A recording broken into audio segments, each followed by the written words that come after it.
Stirairanga istutuvagam sastanubhihi Vyashema deva hitayadayuhu. Om Shanti Shanti Shanti.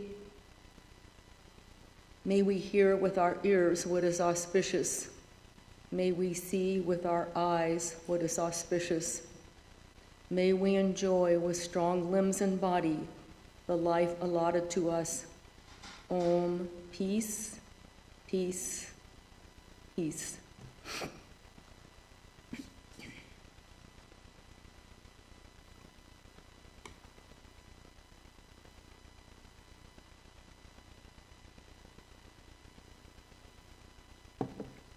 Excuse me.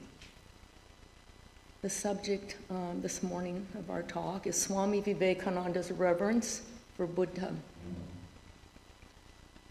Since 2025 is the 125th anniversary of our society, of Swami Vivekananda founding our society.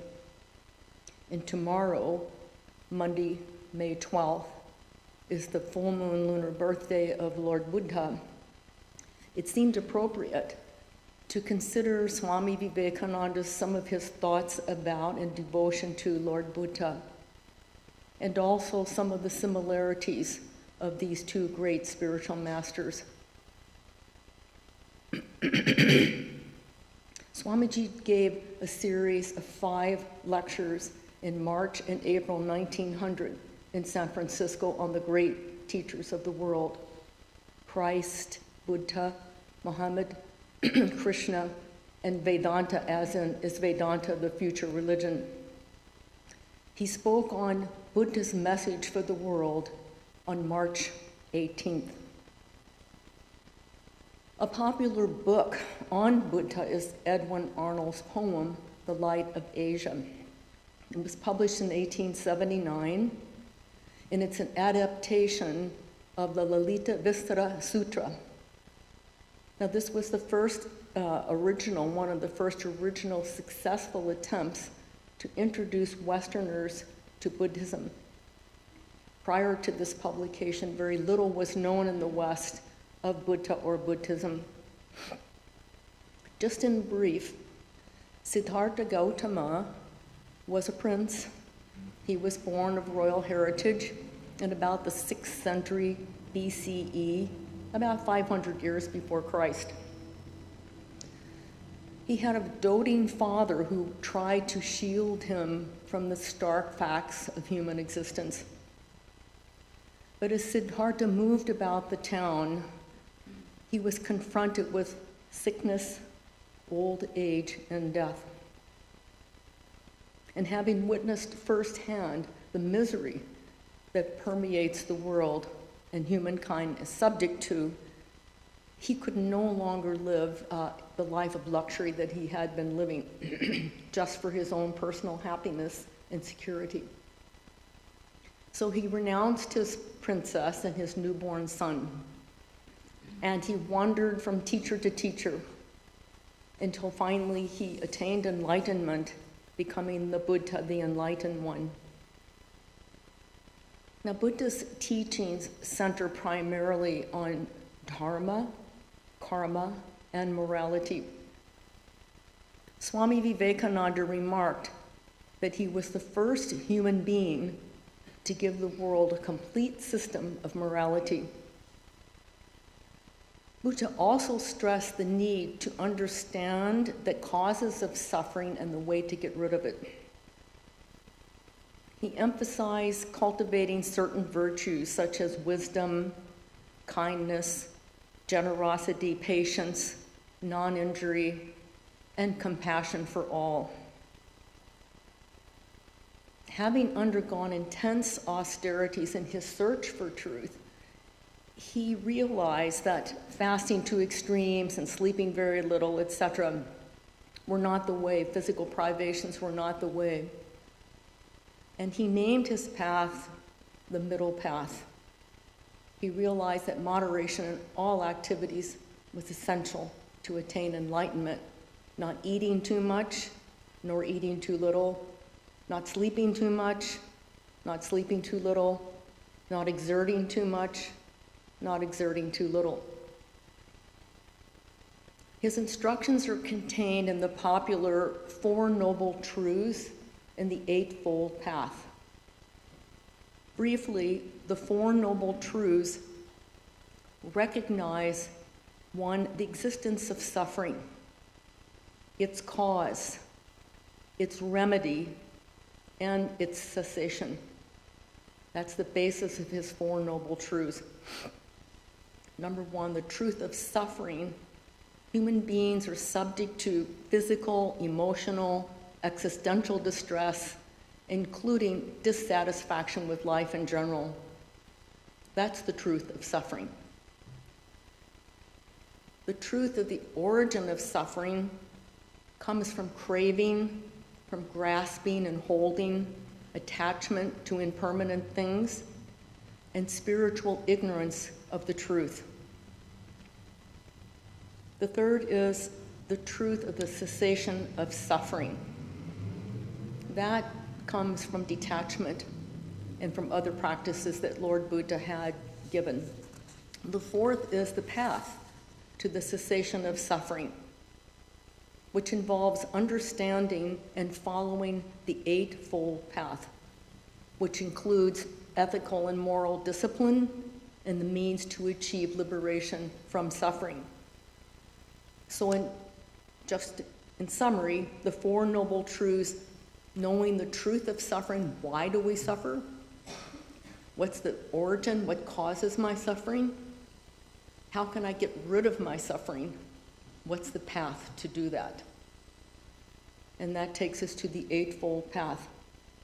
This is just a brief summary. The first is right understanding. We have to understand the Four Noble Truths that we just spoke about and learn to see things as they are, not as we perceive them, not as we think they are, not as we wish they are.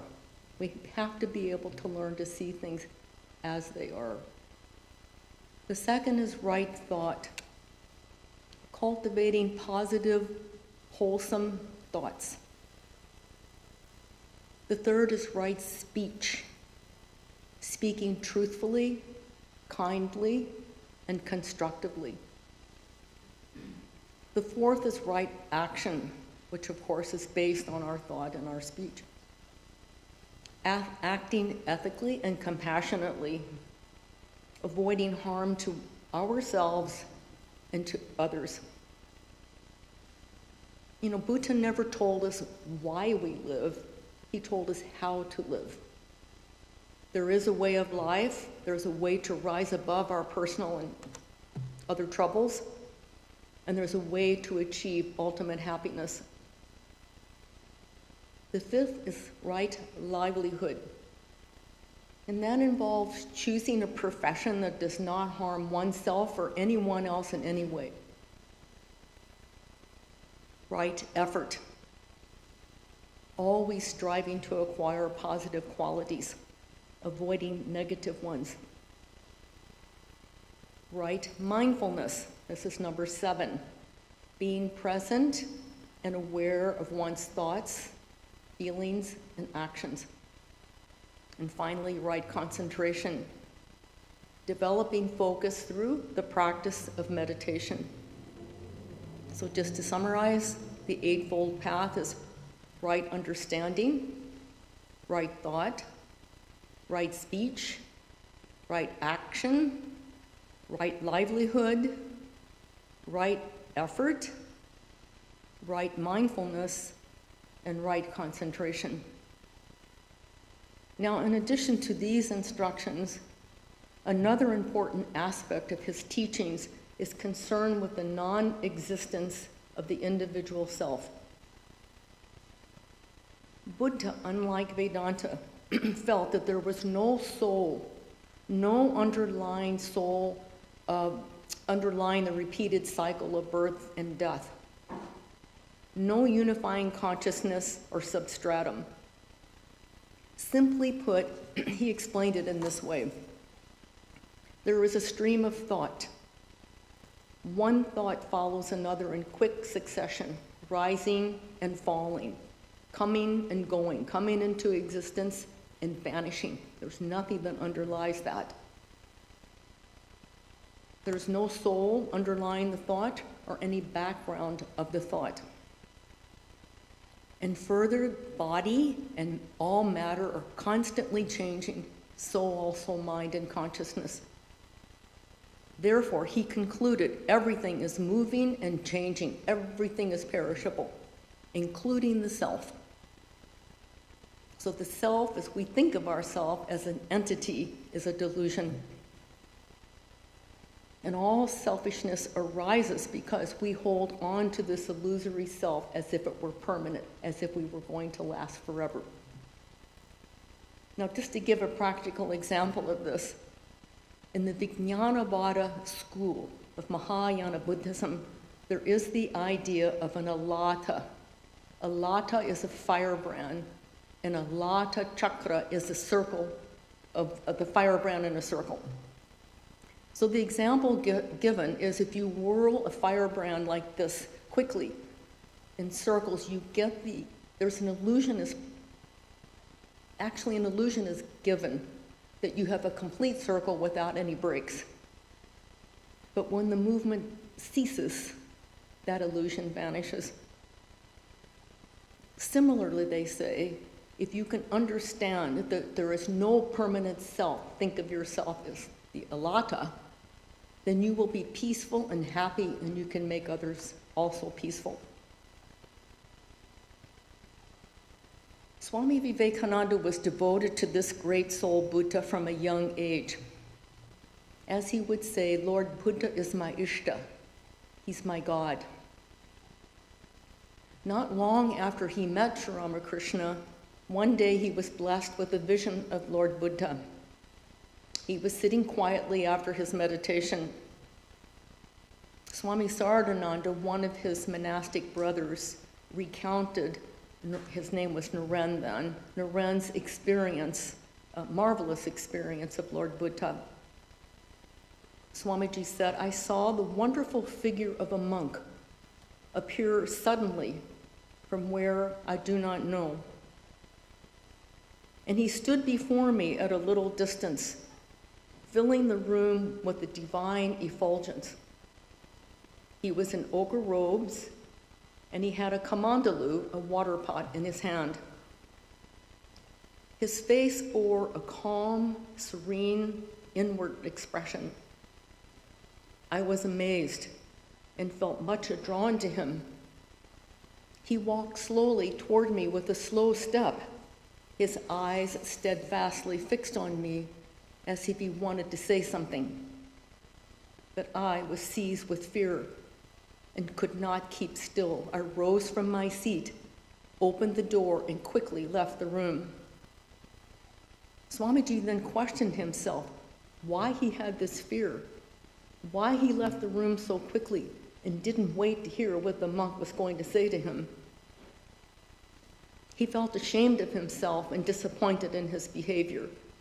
And again, he went into the room. But unfortunately, the monk was no longer there.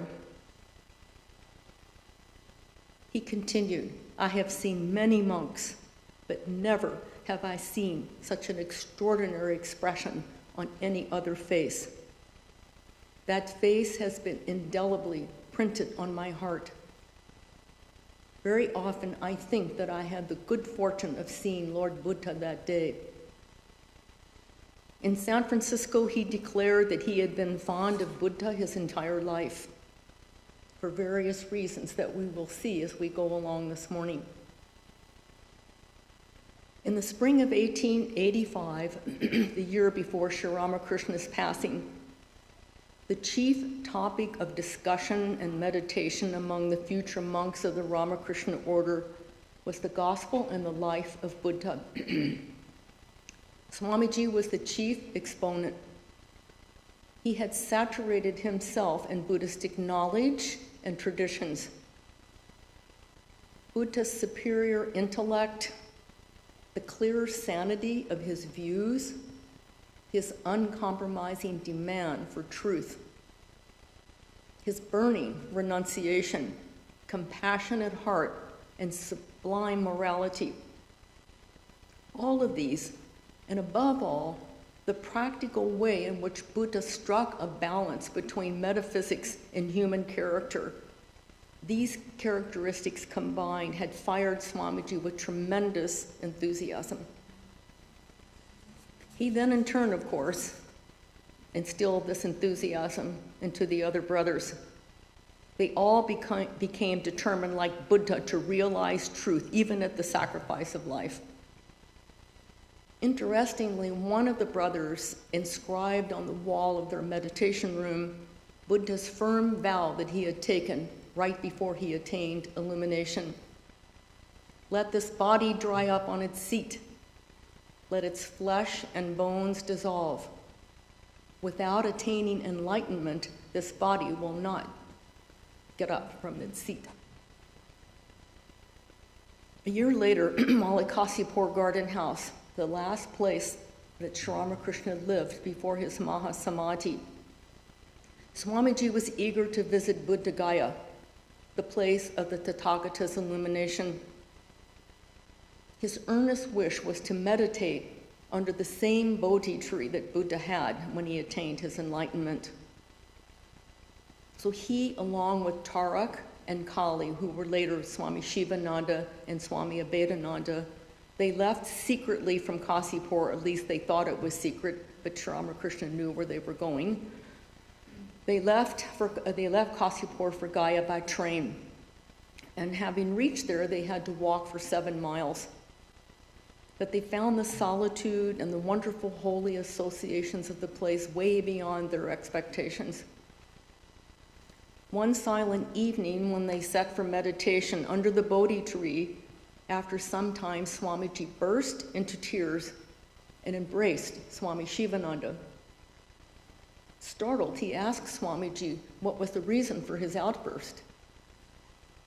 Swamiji replied that during his meditation, the sublime character of Buddha, his tender compassion, and his humane teachings, along with his tremendous influence on the history of India, became so alive in his vision, so colorful and dramatic, that he could not contain his feelings.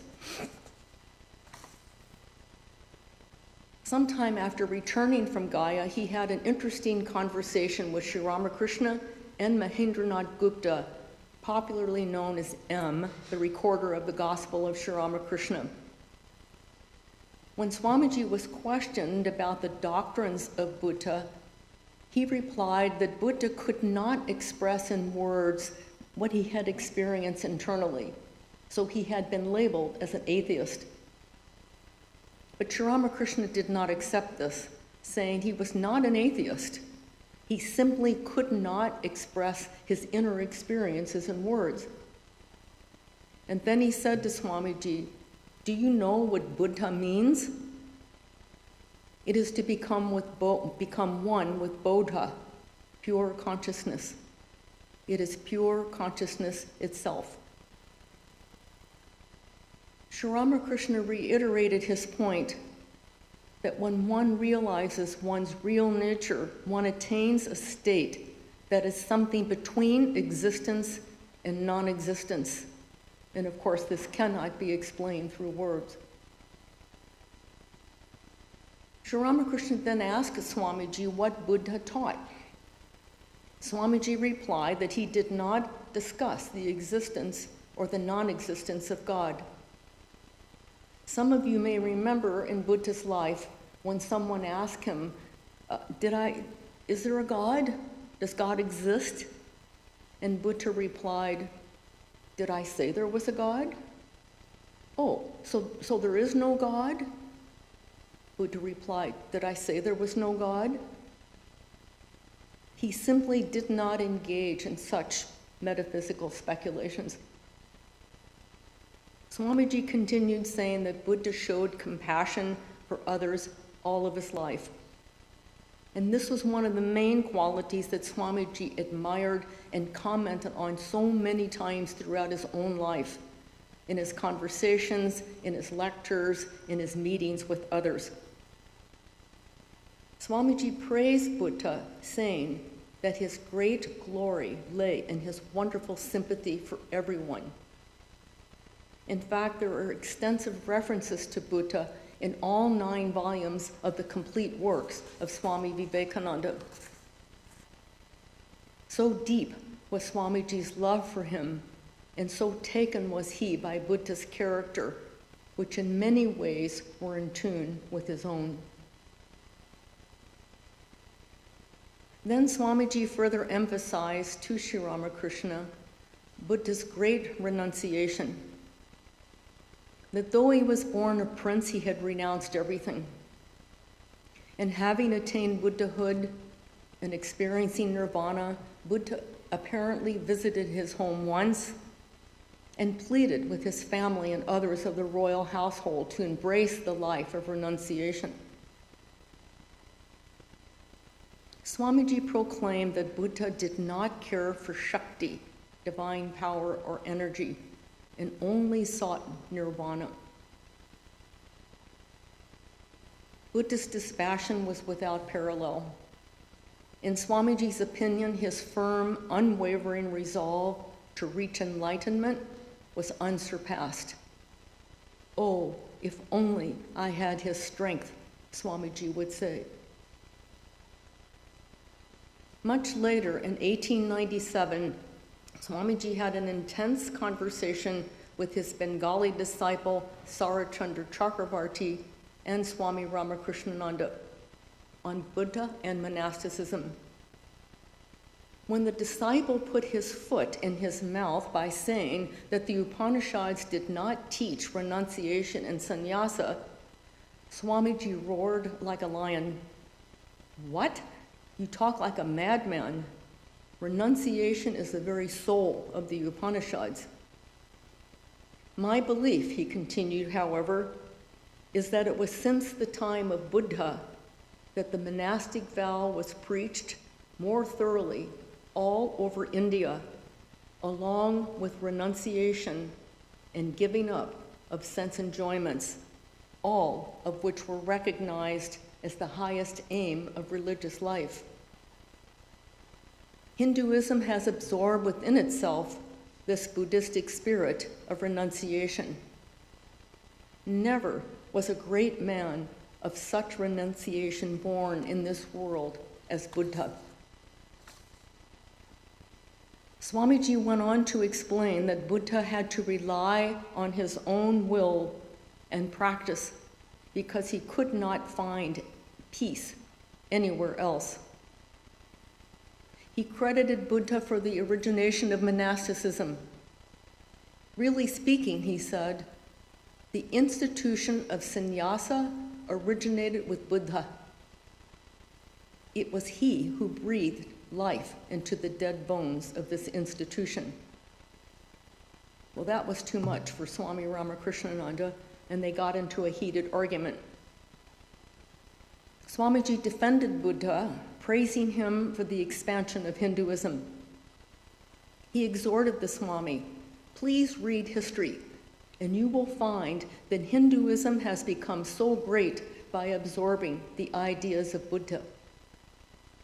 But Swami Ramakrishnananda's position was that Buddha just simply revised ancient great Hindu ideas. However, Swamiji wouldn't accept this undocumented statement, stating that there was no recorded history before Buddha's birth. From ancient history's stance, we have to admit, Swamiji said, that in the midst of the profound darkness of ancient times, Buddha only shines forth as a figure radiant with the light of knowledge. The following year, on the Belur Mutt rented premises, Swamiji was comparing Shankaracharya and Buddha. He did this many times. And he always would say, if you have to choose between intellect and heart, always choose the heart. And he would criticize Shankara sometimes for his lack of heart. Just look at Buddha's heart, ever ready to give his own life for the life of a small goat to be sacrificed? What to speak for the welfare of the many, for the happiness of the many? See what a large-heartedness, what compassion. Again, Swamiji would proclaim, I wish I had just one small infinitesimal part of Buddha's heart. Swamiji further explained to Sarachandra how much good Buddha had done for the world, how so many institutions rose up, schools and colleges and hospitals, monasteries, and even veterinary shelters. And further, the advancement of India's architecture was due to his influence. Swamiji never tired of emphasizing how Buddha brought religious principles that had been recorded on a bunch of palm leaves for only a very select few Brahmins to the practical field, showing how to apply them to the everyday life of people. As he said, in a sense, he was the living embodiment of Vedanta. This practical side of Buddha was after Swamiji's own heart. As he proclaimed in a lecture the ideal of karma yoga that he gave in New York, this man, Buddha, represents the very highest ideal of karma yoga. And again, he never did a thing for himself. Never. In his San Francisco lecture that I mentioned in the beginning, Buddha's Message to the World, Swamiji highlighted many salient points regarding Buddha's influence as well as his marvelous character. In part, Swamiji had said that Buddhism is historically the most important religion, historically, but not philosophically, because it was the most tremendous religious movement that the world ever saw, the most gigantic spiritual wave ever to burst upon society. There is no civilization on which its effect has not been felt in some way or the other. Now we know the followers of Buddha were very enthusiastic and missionary in spirit. They were the first among adherents of various religions not to remain confined within the limited sphere of their own beliefs. They spread far and wide. They traveled east and west. The Buddhist priests went out teaching among the different nations, and as they taught, superstition and priestcraft began to vanish like fog before the sun. So to understand this movement properly, we need to investigate what conditions prevailed in India at the time Buddha was born. And we have to remember he was born in the 6th century BCE, thousands of years ago. But for this morning, we can say that India was in need of a great spiritual leader, a prophet. And you know in the Gita, Sri Krishna tells Arjuna that from time to time, when dharma declines and adharma begins to rise, I embody myself forth again and again. And at this time of India, this was needed, a prophet. So here, Swamiji, in emphasizing this fact that India needed a great spiritual leader to lift her up, is referring to the degraded situation that existed in India at this time, where the common people were debarred from all knowledge. They were suppressed by the priest who made a secret of the Vedas. The Vedas, Swamiji railed, the Vedas that contained the spiritual truths discovered by the ancient Hindus. Then Buddha appeared on the scene. He had the brain, he had the power, and he had a heart as vast as the sky. He recognized that the power that the priest had over the people, and he was determined to fight against it, bringing knowledge to one and all, not in Sanskrit, but in their vernacular Pali. Buddha's goal was to break the bondages of humankind, to end suffering for people, both mental and spiritual. He had the ability to do this. He knew how it could be done. Figuring out why people suffered led him to the solution of getting rid of suffering, which involves the Four Noble Truths and the Eightfold Path. A man of action and accomplishment, he worked out everything in a simple, understandable way in a familiar language, much as Swami Vivekananda himself had done. As Swamiji said, he taught one and all without distinction, making them realize the peace of enlightenment. This was the man, Buddha. Buddha was a great believer and teacher of equality. Everyone, without exception, had the same right to practice spirituality and to attain it.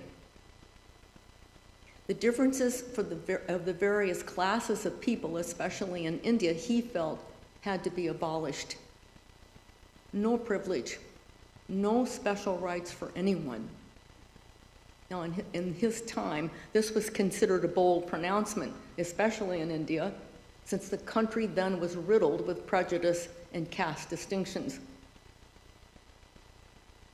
This characteristic of Buddha is reminiscent of Swamiji, whose heart ached for the distressed, the poor, and the underprivileged. He was a fierce believer in democracy and equal rights for all, regardless of sex, race, religious affiliation, or social position. Swamiji held that in spite of the differences between traditional Hinduism and Buddha's teachings, his religion spread quickly and far and wide. And one wonders why. It seems the reason was his tremendous heart, his marvelous love. For the first time in the history of humanity, Swamiji remarked, overflowed a large heart and devoted itself to the service, not only of all men and women, but of all living things. A love which did not care for anything except to find a way of release from suffering for all beings. It was the first wave of intense love of all humankind, the first wave of unadulterated wisdom that started from India and inundated country after country. Swamiji admitted that it was Buddha's character and life that had an especially deep appeal for him, and not his doctrine of no God, no soul, no permanent substratum of pure consciousness, what to speak of no ancient books, rites, or rituals. With tremendous feeling, he said, I have more veneration for that character than for any other. That boldness, that fearlessness, and that tremendous love. He was born for the good of men. Others may seek God. Others may seek truth for themselves. He did not even care to know truth for himself. He sought truth because people were in misery. How to help them, that was his only concern. Throughout his life, he never had a thought for himself. How can we ignorant, selfish, narrow-minded human beings ever understand the greatness of this man? The other amazing trait of Buddha was his unusual brain and mental attitude. He was completely free from emotionalism and superstition. He thought for himself, he searched for himself, and he realized it himself. As he declared, be ye lamps unto yourselves. Be your own confidence. Hold to the truth within yourself as to the only lamp. Further, he was free from all narrowness, which was not a small matter in India of his times. He was fearless, independent, and mentally broad. He never allowed or desired any glorification of his passing personality. Buddha remarked, "The Buddha is not a person. He is a realization. Work out your own salvation." In a similar way, Swamiji never emphasized his own personality. He said, "I am a voice without a form." In his closing paragraph of Swamiji's lectures on Buddha's message to the world, he touchingly remarked, "Even when dying, Buddha would not claim any distinction for himself. I worship him for that. What you call Buddhas and Christs are only the names of certain states of realization. Of all the teachers of the world, he was the one who taught us most to be self-reliant, who freed us not only from the bondages of our false selves, but from dependence on invisible being or beings called God or gods. He invited everyone to enter into the state of freedom, which he called nirvana. All must attain to it one day, and that attainment is the complete fulfillment of man." Thank you.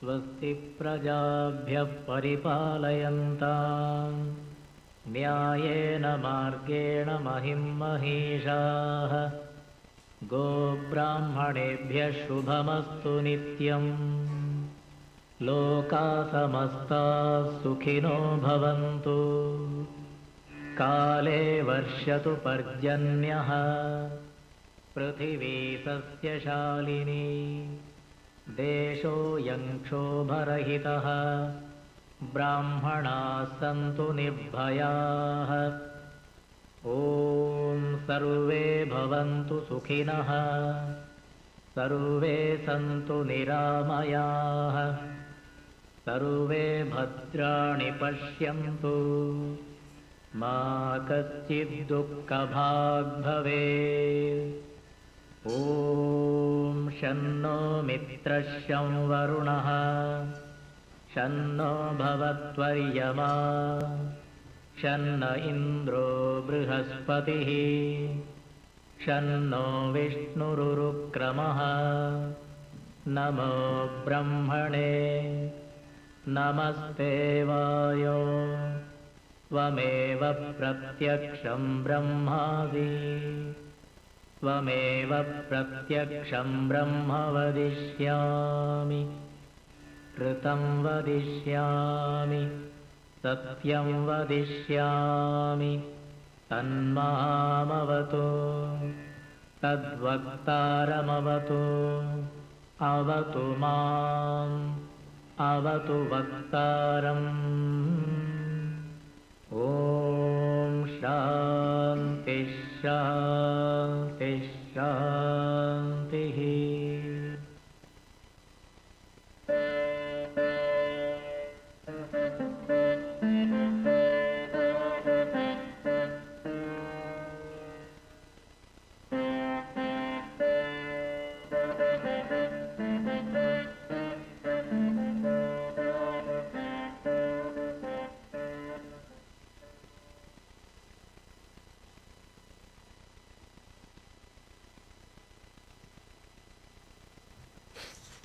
A few announcements.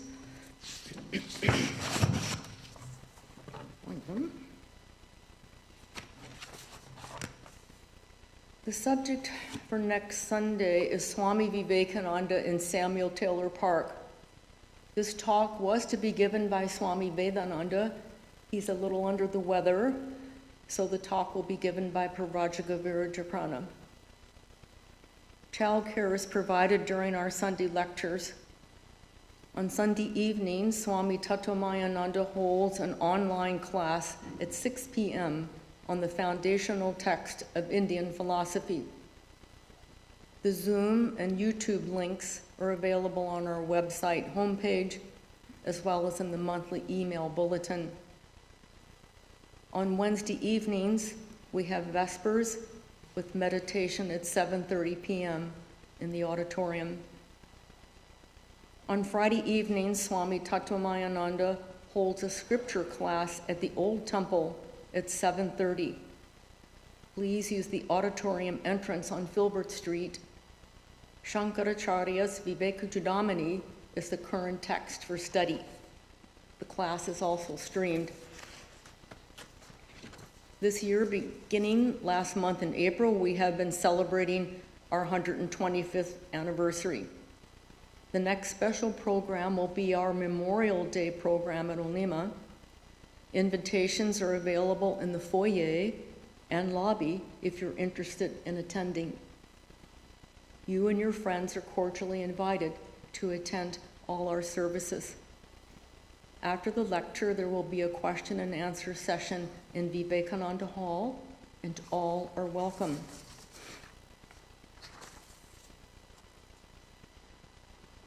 Om Jo Shantirantariksam Shanti Prithivi Shantirapa Shantihi O Shadaya Shantirvanaspataya Shantir Vishwe Deva Shantir Brahma Shanti Sarvam Shanti Shantireva Shantihi Same Shantiredhi Om Shanti Shanti Shanti.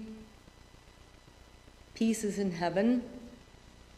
Peace is in the sky, on the earth, and in the waters. The herbs, the plants, and the trees are all full of peace. The gods are peaceful. Everything in the universe is pervaded by peace. May this eternal, universal peace enter our soul and being. Om, peace, peace. Peace be unto us all and to all beings everywhere.